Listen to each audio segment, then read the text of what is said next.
Our elected representatives are not perfect, but they should at least represent their constituents. Our next presenter is one of several Wisconsinites featured in the newly released 12-letter film documentary, Can You Hear Us Now? Sheila Plotkin, thank you for coming. Founder of We the Irrelevant. Go ahead, Sheila, I'm sorry. Okay. My prompting stopped, so. Thank you, John. Hello, everybody. I am Sheila Plotkin, and I am the founder of the website We the Irrelevant, formerly known as We the People, where I publish data that I've gleaned from public records requests sent to the Wisconsin State Legislature. I'm speaking to you from my Madison apartment. Wi-Fi can sometimes be troublesome here, so I apologize in advance for any freeze or other interruption. If it happens, please be patient. I know how to get back. I want to thank John Stanley for inviting me to talk to you about Wisconsin's public records law. The term open records law is used interchangeably, so you'll hear both. Another thank you to the presenters I've heard today. I've learned a great deal from you, and I'm very grateful for your time and effort and expertise. It's a pet peeve of mine when speakers read aloud to me that which I can read for myself. And so I don't plan to read to you unless you ask, in which case I'm more than happy to do so. If you have any difficulty reading what's on the screen, please let the moderator know immediately. Two more things. If you have questions for me, you can use the Q&A tab at the bottom of your screen, and I'll address those at the end of my presentation. And secondly, this entire presentation is or soon will be available on the WGN site as a PDF, so you don't need to write it all down. Now, I need to share my screen.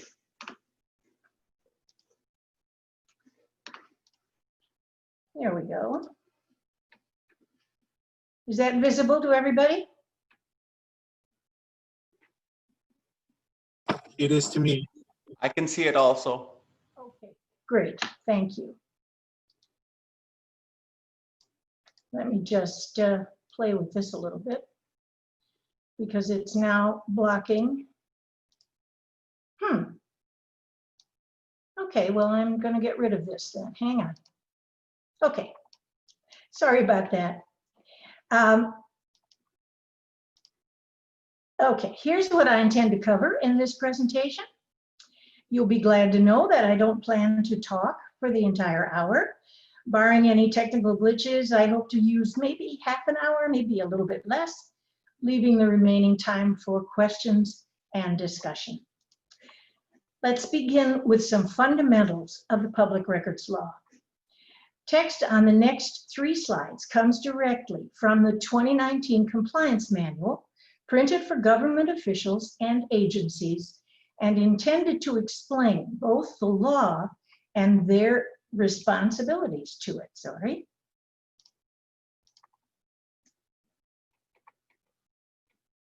I've always thought that this statement is something of which we can all be proud.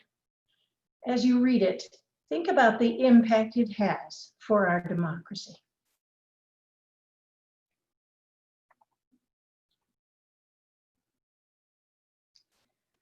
But there's more.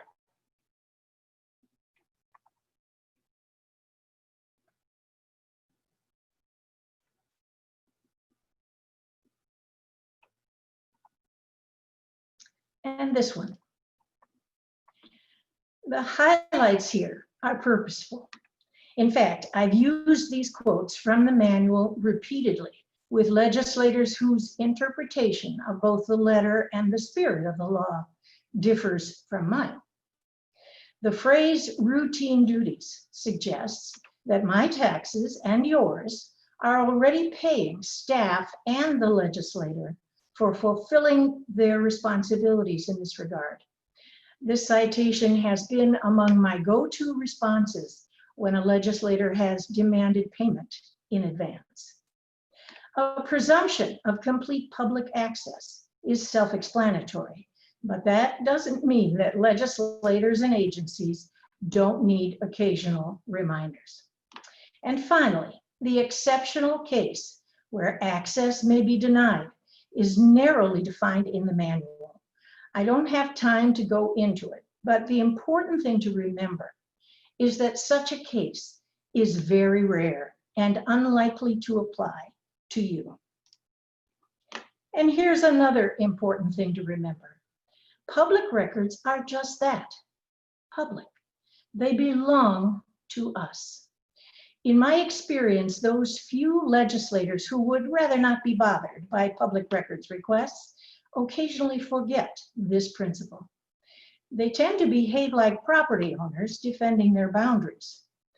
I put those who choose to levy fees in advance in this category. Here are some quotes from the law itself regarding charging fees for public records.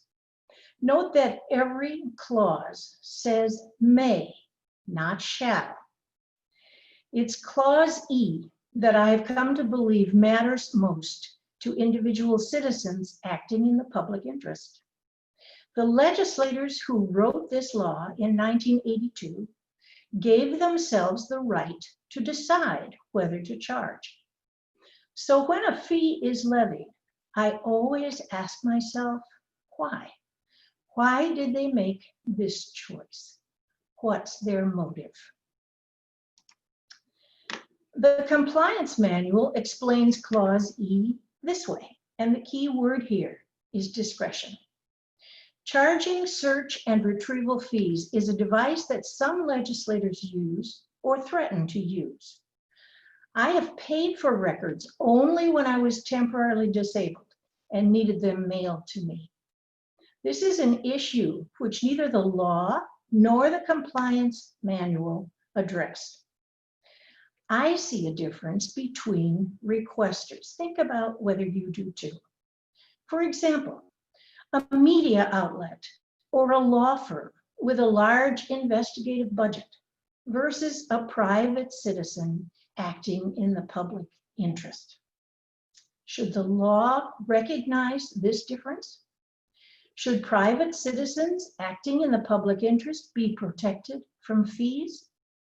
This issue has never been brought to court, but recently, in dealings with John Nygren and Robin Voss, I've had occasion to think about doing just that.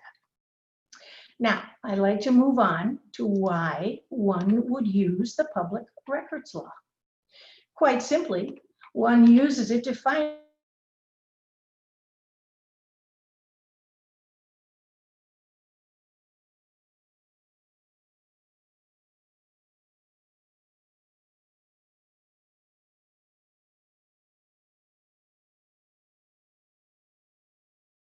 suggestions I can when we get to the Q&A.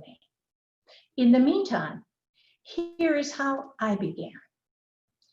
In October 2015, the Republican majority promulgated and swiftly passed game-changing bills. I'm sure you all remember this. They dismantled the Government Accountability Board, expanded campaign finance laws to allow more dark money into Wisconsin campaigns, and exempted themselves, only themselves, from the John Doe investigatory process. Although I was pretty sure that I knew the answer, I wanted to find out whether citizens were pushing for these changes. After all, these are our representatives. I had recently acquired a Facebook friend with public records experience, and she inspired me to follow her example. I sent my first public records request targeting only the destruction of the GAB to all 19 Republican state senators. Note the large number of search terms in italics, because I had no way of knowing what citizens might mention in their correspondence. I tried to cover every possibility in this request. I've learned a lot since then. Please do not use this as your model. I devised a tally sheet to record responses. And when I received notice from the Assembly Chief Clerk's office that records were available for me to review, I made the first of many trips downtown. Once home with my tallies, I created a spreadsheet to keep them organized. What you're asking for will determine your method of organization, but organized you must be. I want to share some history before I continue. The germ for We the Irrelevant lies in this first spreadsheet. These numbers represent printed records, mostly citizen emails, occasionally snail mail letters, and sometimes the record of a phone call. I read every one of them and tallied whether the writer opposed or supported the bill to dismantle the GAB. I call your attention to the numbers from Senator McFarland of Spring Green. He is second from the bottom. His records were among the first 3 sets that I tallied. When I saw the enormous discrepancy of 110 to 2, I immediately felt that I'd stumbled on something important. If you do the math, you discover that Senator McFarland received an average of 5 contacts per day over 22 days, and 98% of those were opposed to the dismantling of the GAB. Just above McFarland, you see Senator LeMahieu of Oostburg, who provided another jolt. He received 52 contacts over only 7 days for an average of 7 per day, and 83% of those were opposed. But Senator Moulton of Chippewa Falls, at the bottom of the page, gets the gold medal for this initial layout. In 7 days, he received 86 contacts. That's an average of 12 per day, of which 94% were in opposition. These numbers notwithstanding, all 3 of these gentlemen voted in favor of dismantling the GAB. Now, I remember a politician many years ago who said, and I quote, "If I receive 10 phone calls about an issue, I know I'd better pay attention," unquote. What would he say about McFarland, LeMahieu, and Moulton? Now, I'm only able to show you that initial spreadsheet because I saved everything. Let me repeat, save everything.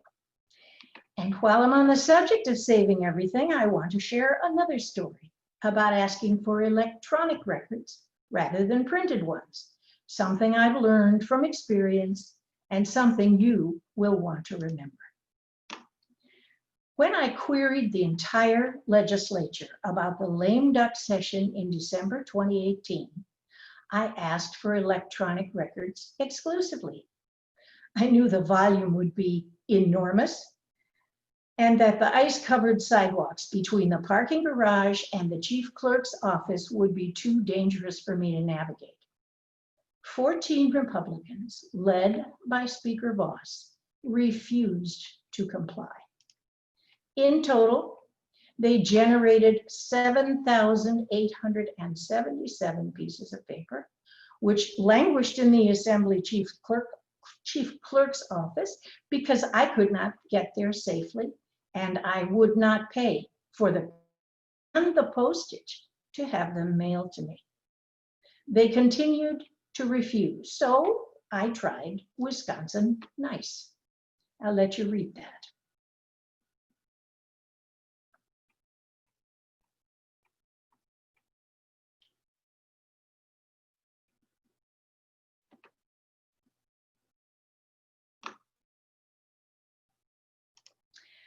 One of the non-compliers was Scott Krug of Nakusa, who had lost the first ever electronic records suit to bill leaders in Dane County Circuit Court. In early 2019, as I was trying to get electronic records from these 14, his appeal was still pending. Knowing that losing in circuit court hadn't dissuaded Krug from repeating his behavior, I decided a lawsuit wouldn't be worth the time and trouble. And that was my firm decision until I received this email. From Voss's staff attorney, one Steve Fawcett. This was his response to Wisconsinite. I'll be quiet while you read it.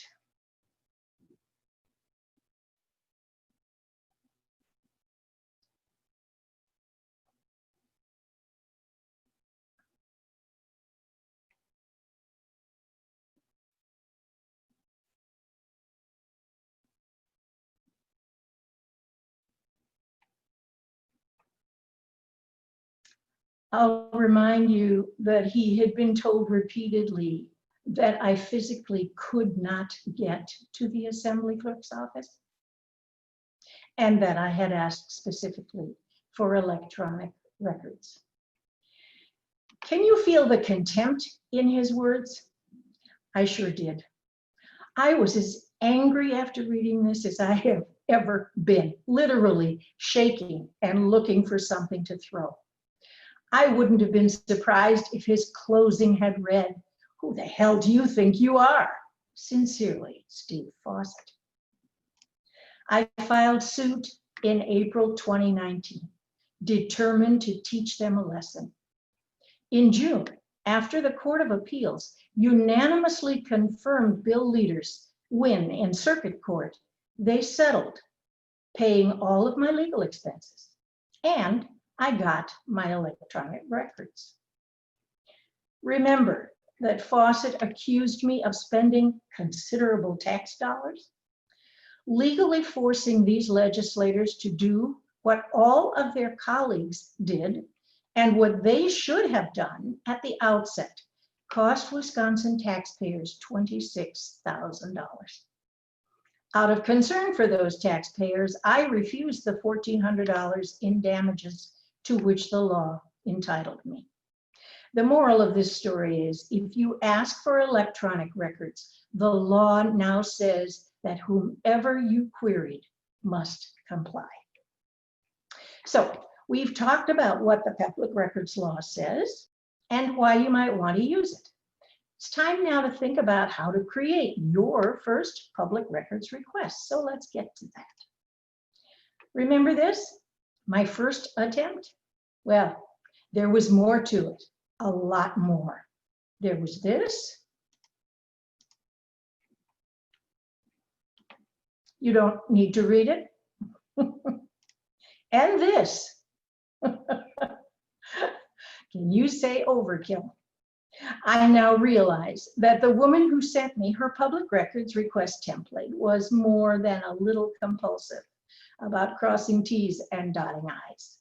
And out of sheer ignorance and a desperate need to do it right, I simply changed a few words to reflect my purpose and sent them off. I want to save you from making that mistake. So here's the first of 3 more slides with text from the compliance manual. I do want you to read these carefully.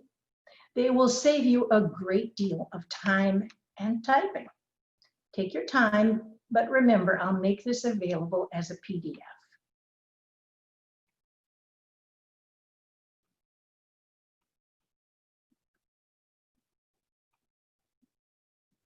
And here's the second one.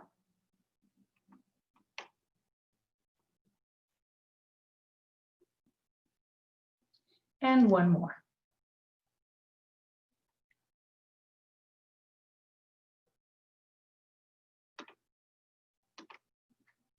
Now, here's a much better model for you.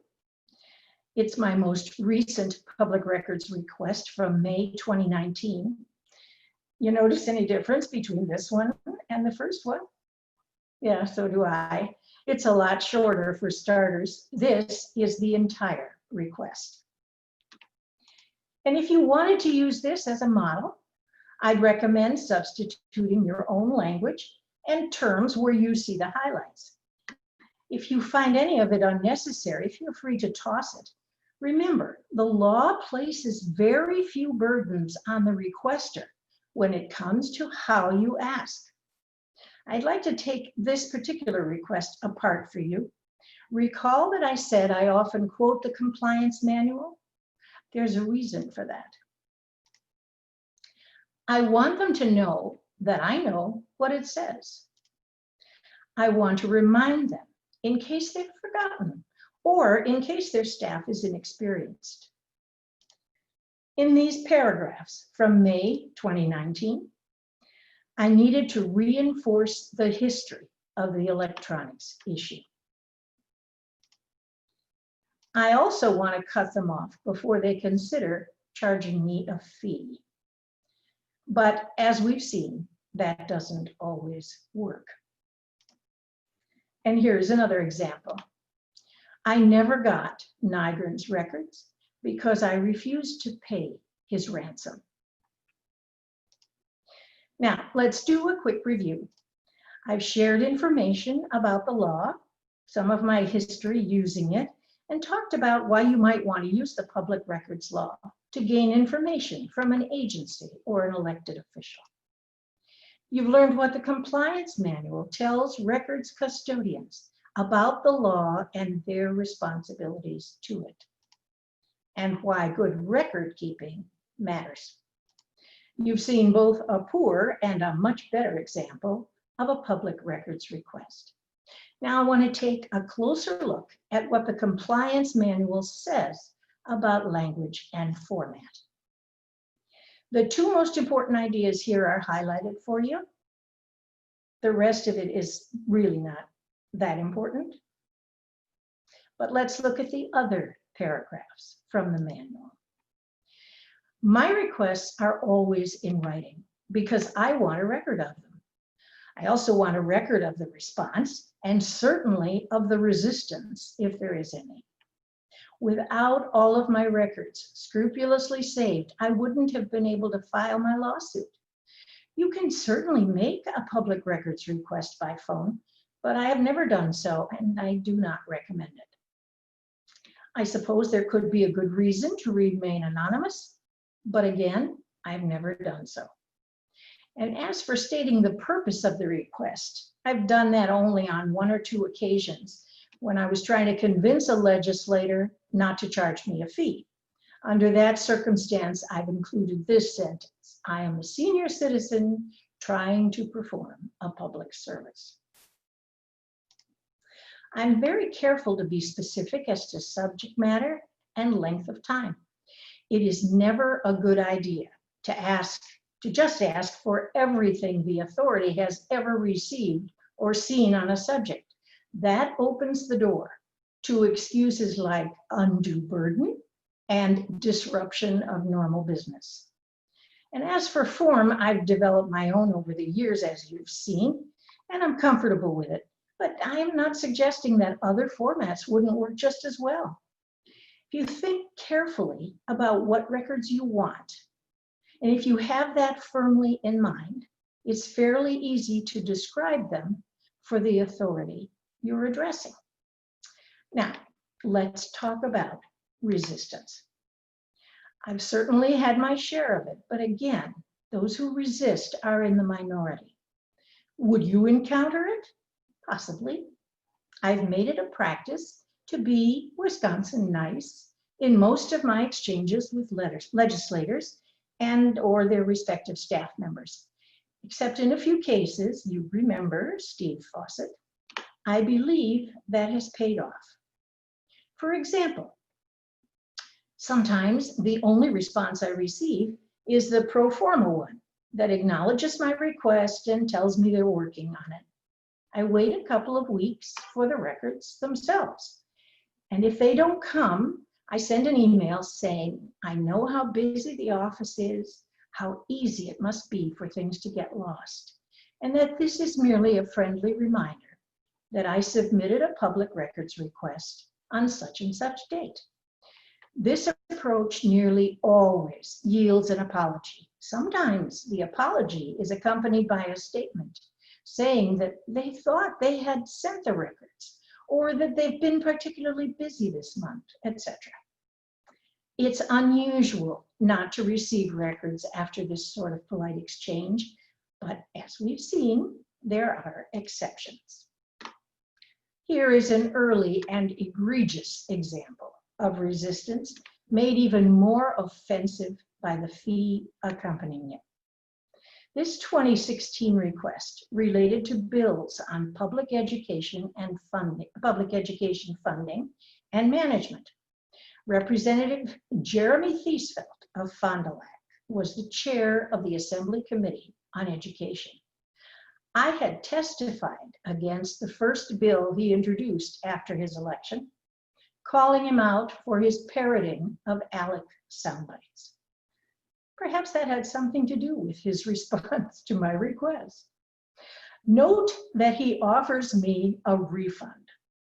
It's important to know that at the time, the Assembly Clerk's office had absolutely no mechanism by which to issue refunds. I know because I asked. After more email exchanges with his chief of staff, I abandoned Wisconsinite and let it fly. I never received an answer, but I'll confess that I felt better. And as for the records I asked for, this is what I received from Representative Thiesfeld. He is not the only legislator to behave badly, but let me repeat, they are in the minority. Now, I'd like to talk briefly about what to do with the responses you get from your public records request. That will primarily depend on why you sent it. Did you want to alert the public about a particular issue? I created We the Irrelevant for just that purpose. But you don't need to build a website. These days, there are a lot of ways to spread the word. You can use them all. Just remember, be ready to document what you say using the records you received. That is why you save everything. So let's review. Here's what I've covered. The what and why of the Public Records Law, what the Compliance Manual says, and how to use its language to your advantage. The importance of good record keeping, how and how not to write a request, examples of resistance, and finally, what to do with the information you get. I hope you'll find all of this helpful when and if you decide to make a public records request.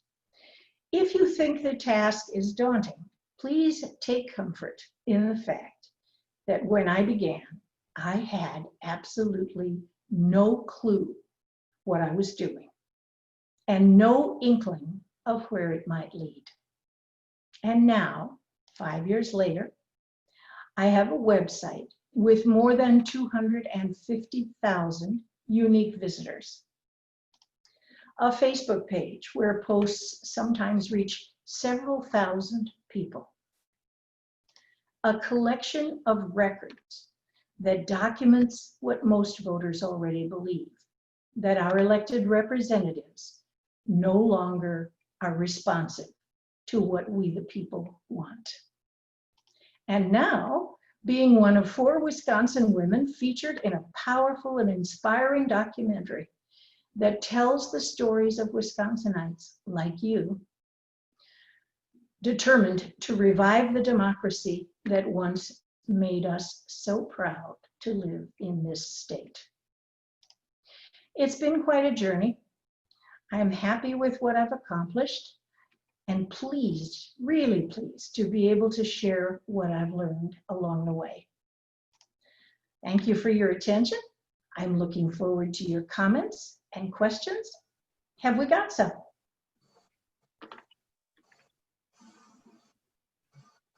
I have one. I was wondering if you've ever gotten any, you have ever seen any good news come out of the open records laws, anything that surprised you or made you pleased with a representative? Yes, for sure. There have been some who who tried to send me printed records, and then I went back to them and said, no, I want to remind you, I asked for electronic, etc. And they complied. And John, as I've said, the majority of the legislators have given me what I wanted. I've received their records. That's where my big numbers come from. And they've done it for the most part in a timely fashion. But there are these few who really just seem to want to make me go away. So I think it's good to know that the majority are cooperative. When you were talking about manners, Sheila, and we're suggesting a timely fashion of giving them a chance to a reminder of records, what do you suggest that time? Well, it sort of depends on who you're dealing with. If I have a history with a legislator, I'm going to make sure that I'm on top of that time frame. But sometimes they just forget. And if it's in the beginning of a legislative session, they may have new staff and their staff doesn't know. So I wouldn't want to put a time limit on it. I think I said I usually wait a couple of weeks after the pro forma acknowledgement that they've gotten it. The law says they are to respond within 10 days, but the pro forma thing that says we've gotten it and we're working on it, that qualifies as a response. That doesn't say they have to give me the records in 10 days.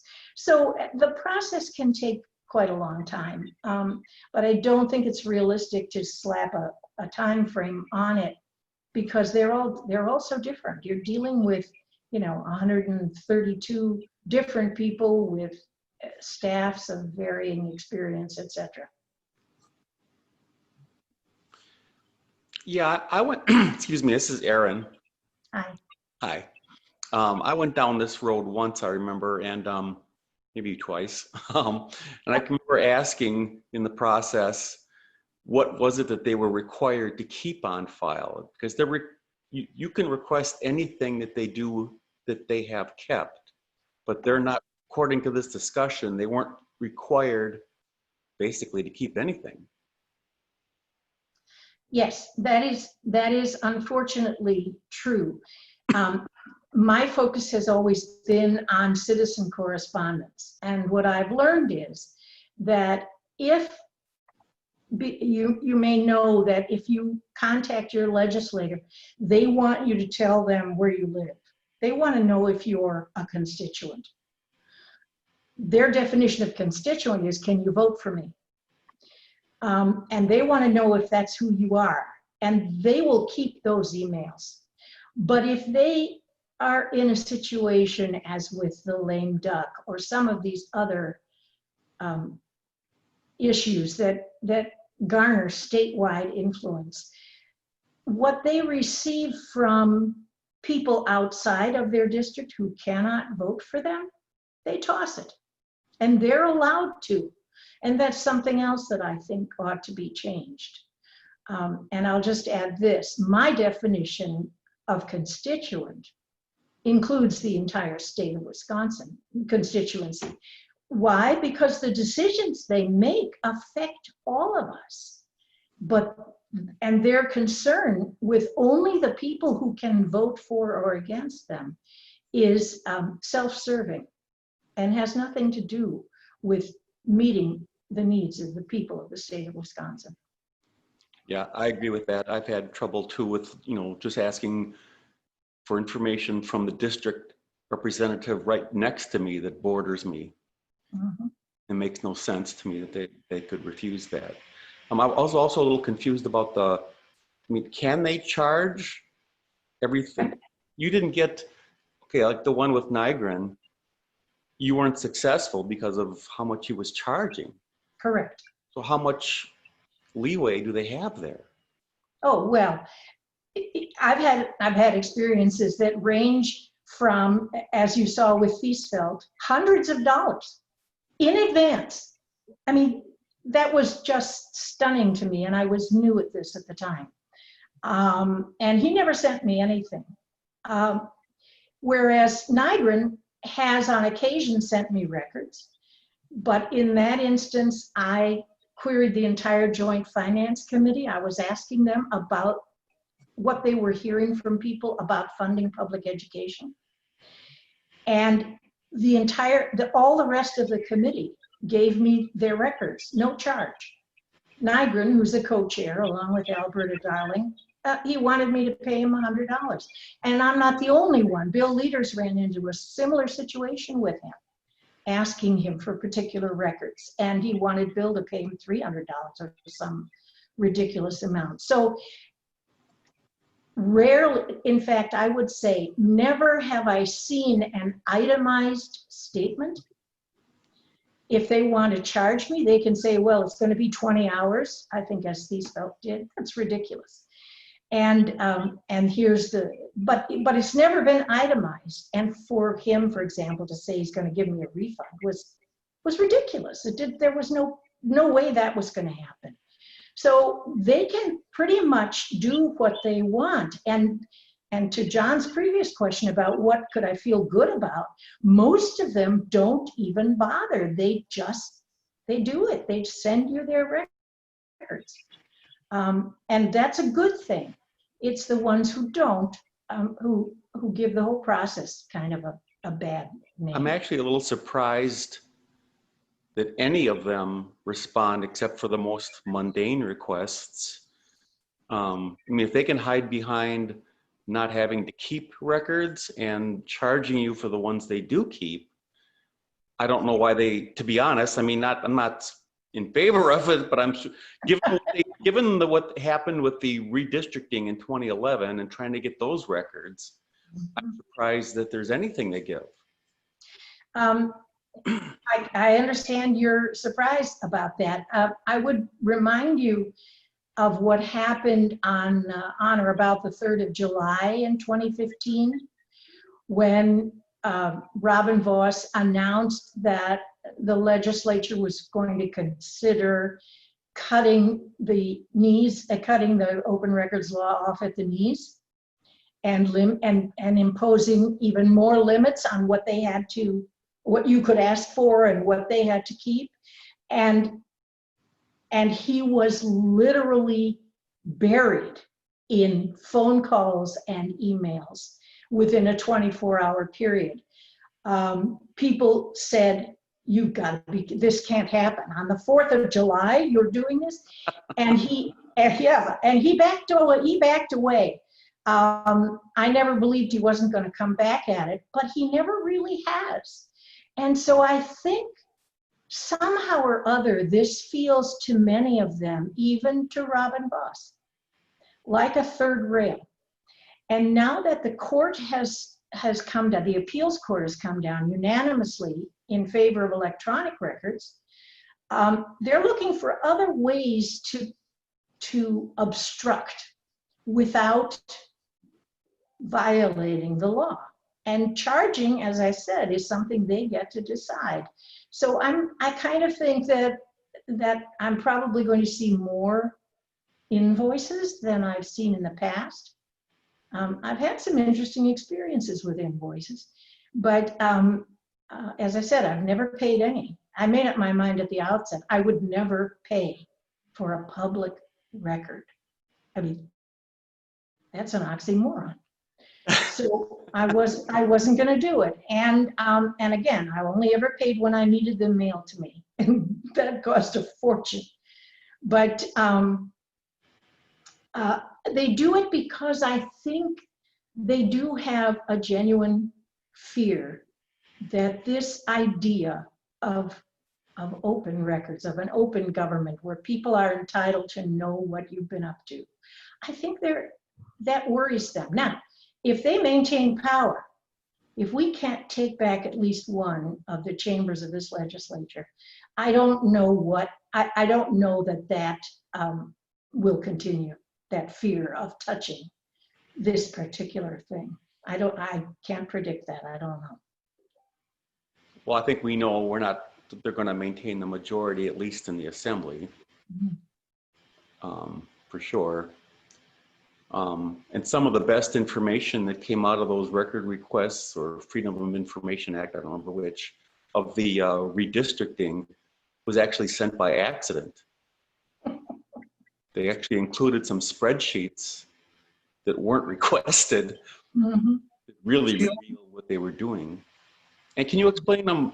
So the Freedom of Information Act and an open records request, I've forgotten the distinction. Well, freedom of information is what you use.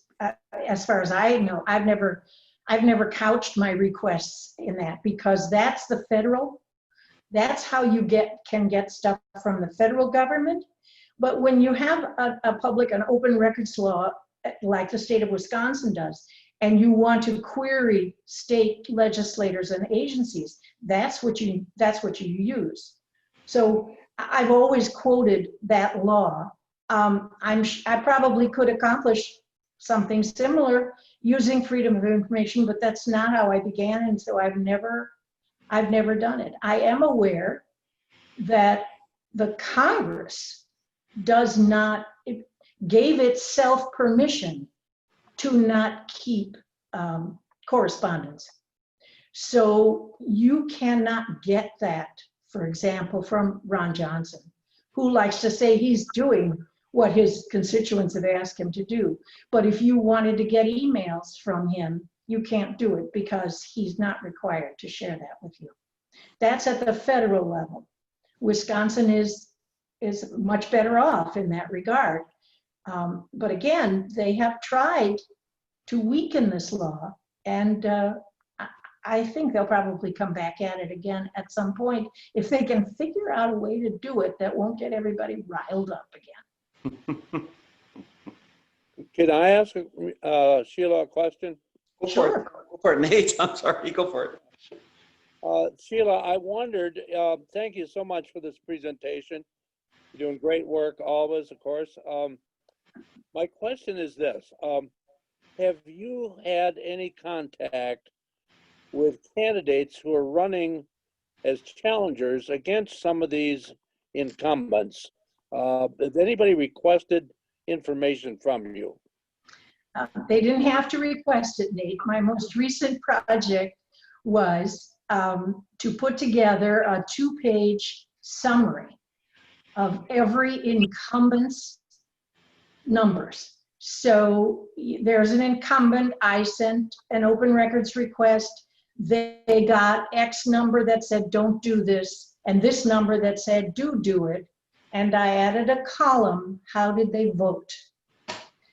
And that I sent, I think, maybe 10 open records requests.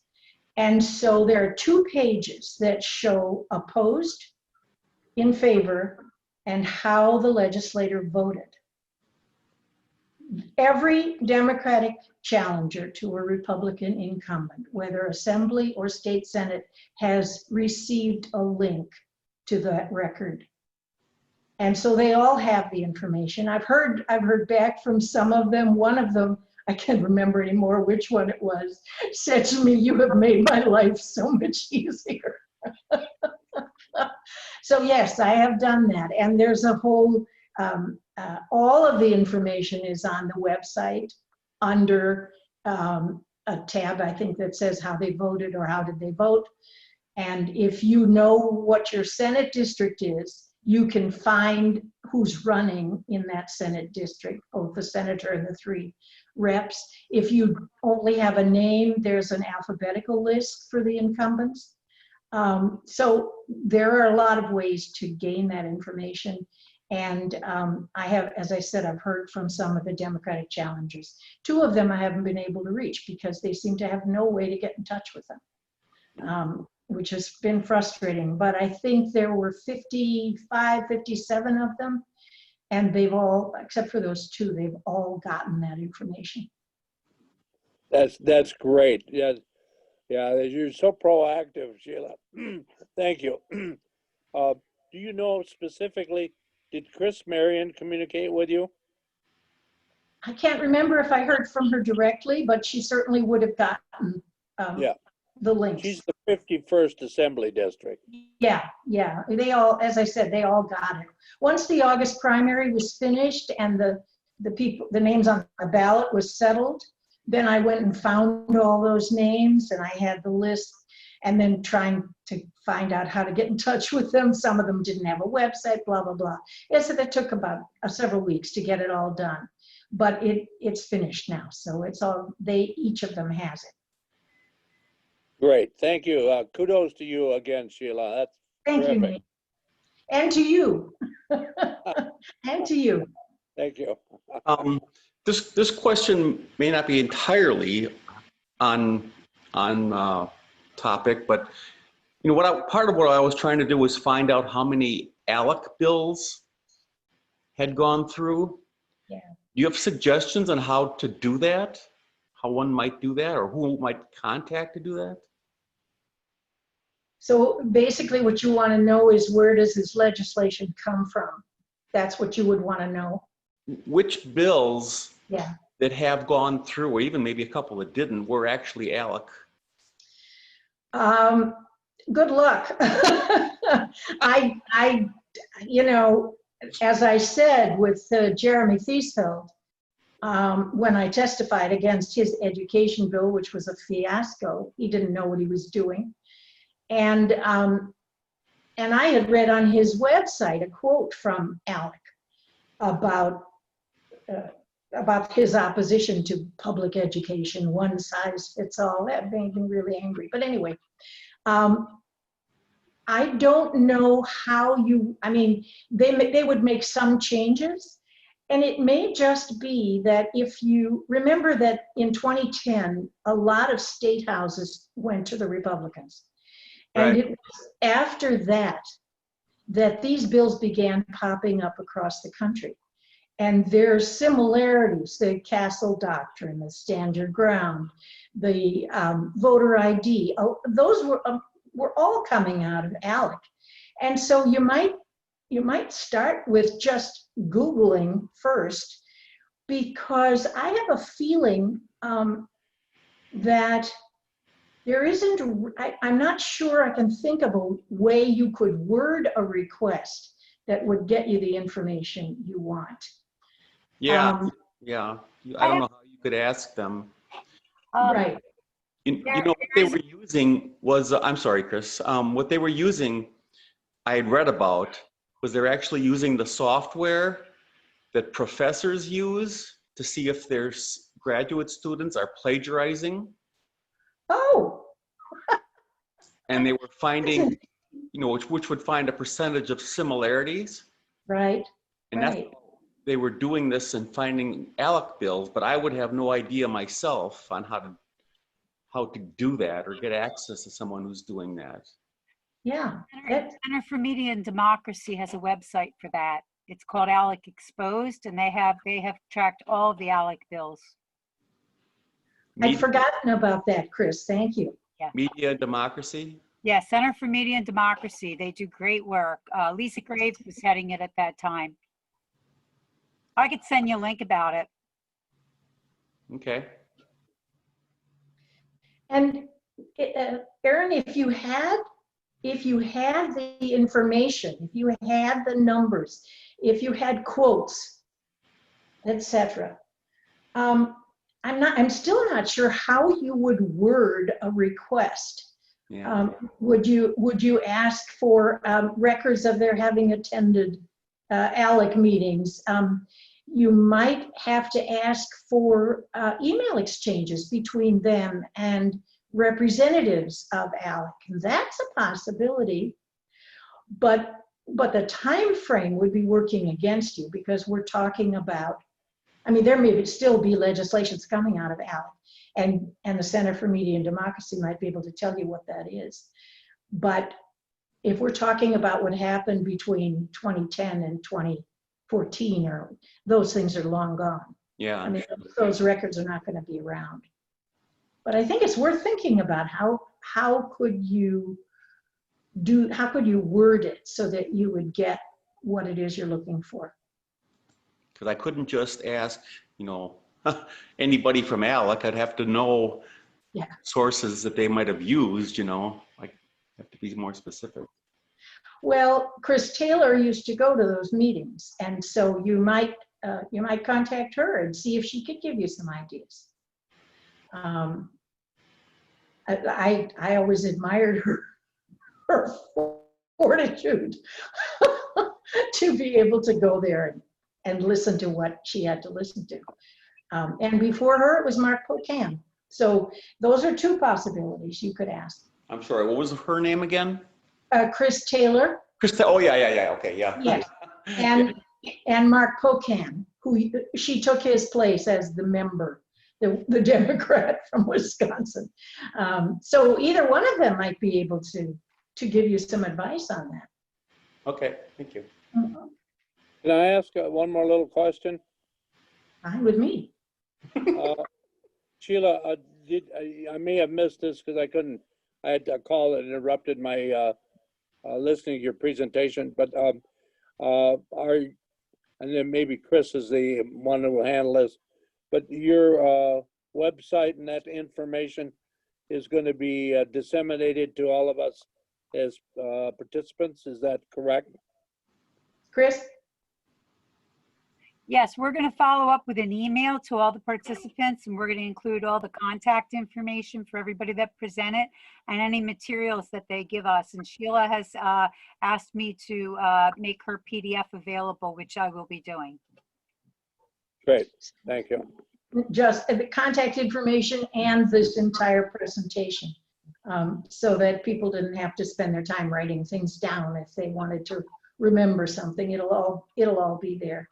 Yeah, I'm hoping that we'll also put this whole presentation on the Progressive Caucus YouTube account and also the Grassroots Network YouTube, so that other people will be able to go out and revisit it. We're going to send that link to everybody that attended, and I think we might also try to get it out there even after the fact, because I think that a lot of what was presented here today are some really great tools for people.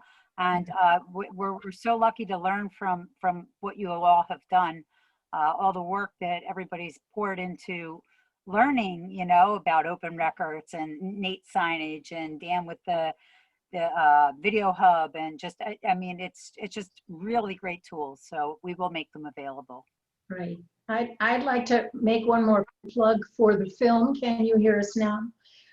It is, Wisconsin is actually a character in the film, and it is inspiring. And at this time, with everything that's happening to our country, we can all use some inspiration. And so I highly recommend it.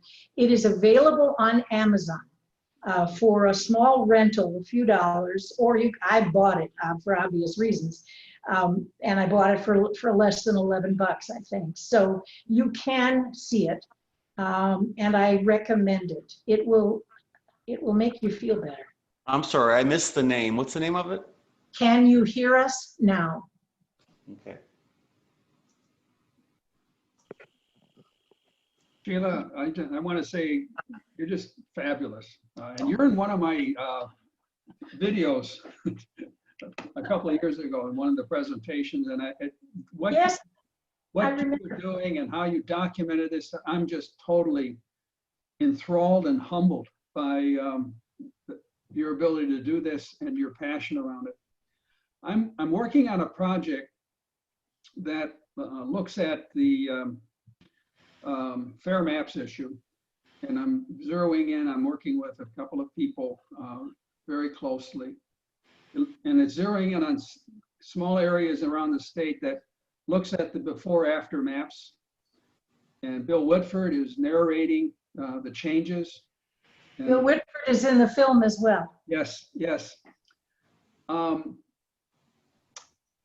very interested in connecting the gerrymandering districts and the visual that we're able to produce with the maps and the graphics and motion stuff, and that I think is pretty powerful, with the legislation that is followed. And I'm looking for an inventory of, okay, since 2011, the list of incredibly terrible legislation, bills, and laws that were enacted Yes. with the kind of documentation that you're showing, that this has nothing to do with how people think, you know. So, and to be able to really say, draw the visual connection between this is what it was, this is how they did it, and this is what we got. I can tell you, Dan, that on my website, in Yep. addition to the alphabetical list, and you can find your Senate district, there is a map of Wisconsin, Mhm. of the Senate districts. And within each of those districts, you will find the total number of citizen contacts that the representatives and the senator in that district received over the course of these past 5 years that opposed what they were doing. And the percentage of those contacts that were in opposition. That is a graphic on top of each Senate district, all 33 of them. So it's on my website and you I'm can looking find. at your website right now. Aha. Are you? Well, good. I have a recommendation. I sat through all of those hearings and Mike McCabe was there and presented. If you want to talk to somebody who knows things about where those maps were beforehand, it's Mike McCabe. And I'm sure Wisconsin also has that film footage out there. I was amazed watching those hearings, and Mike McCabe would be a wealth of information. Okay. Mhm. Sheila, back to your, I'm looking at your website, Yes. and what tab would I eventually find those maps? How did they vote? How did they vote? Mhm. Okay, and I'm seeing they're not listening. Oops, what happened there? I think it's under they're not listening. I haven't Okay, looked at all right. it. If I stumble around, I won't hesitate to try to chase you down if I can. Please do, please do. I'm happy for the information to be out there. And I'm glad you asked about the maps. You know, when I talked about this, the old legislator who said, if I got 10 phone calls, I had to pay attention. Gerrymandering has made him a dinosaur. I mean, they don't have to pay attention, which is why they don't. And so the connection between what the data I've collected and this fair maps issue, there's a straight line, Yeah. a straight line, no question. And Chris, I'm going to chase down Mike. I don't think it'll be hard to find. No. But yeah, this is, and I just want to say the day has been just marvelous. Yes, it has. And I just really appreciate being part of it. And For those of us who work the festival, it's really interesting because we're usually working the festival. We don't get to go to the presentations. So for me, it's kind of like, this is really cool. I'm getting to see all the presentations. that's part of, you know, the joke I make with my live streaming. I say I live streamed all this stuff, but I wasn't there. I was too busy. Right. Yeah, I filmed it, but I don't know what the hell they said. Yeah. Again, I'm tickled pink. An honor to be among the group here. Thank you so much. As in, Can I just add another thought here? I'm so privileged to be part of this network myself. But one of the things, Dan, I want to hold up that you are such a key part of is providing a video record of these events. And we're so thankful for all the work that you're doing. We're all working in these different spheres, and they, of course, are like a Venn diagram. They all overlap in trying to defend and protect our democracy. And I am also interested in a way to develop some kind of a video presentation or log or record. We got a little start here today with signage, but there is a bigger message and a need for a documentation of signage as a tool to be able to be disseminated, like Sheila has done such an excellent job here with with the her work. So that's something I would like to explore in the future. I had a interview last week with a documentarian. I think his name is John McCarthy. I don't know if that rings a bell with you, Dan, but he's a freelance documentarian, and he was here talking with me about issues pertaining to the election, as to how prepared rural parts of the state are to deal with the upcoming election. So that was the focus of the documentary he was doing. But I talked to him, of course, about signs, and he said, I've heard nothing about this. This is kind of fascinating to me.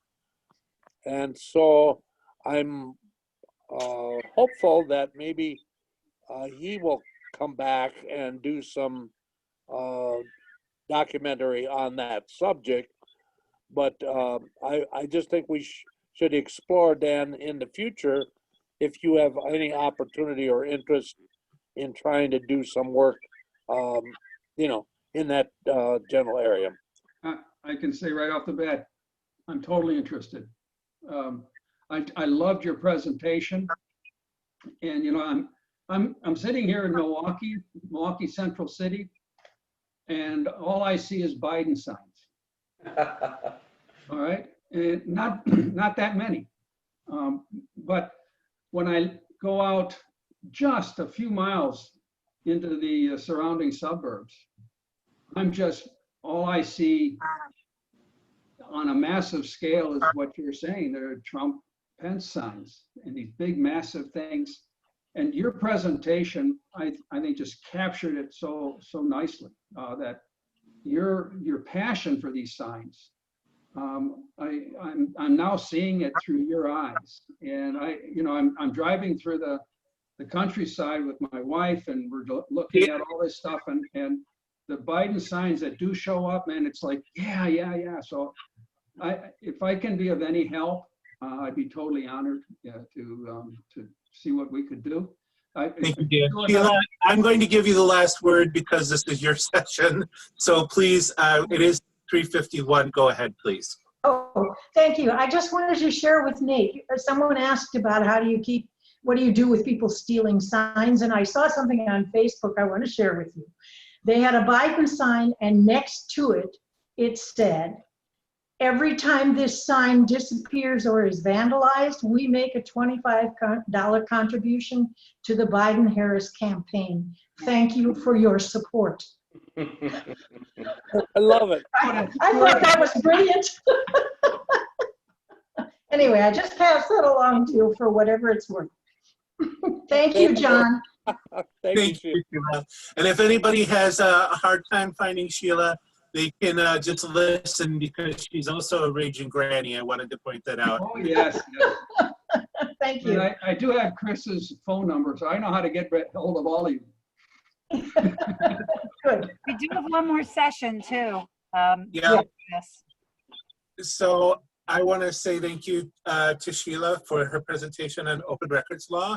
Use them before you lose them. And we will have one last presentation at 4 o'clock. And so everybody please be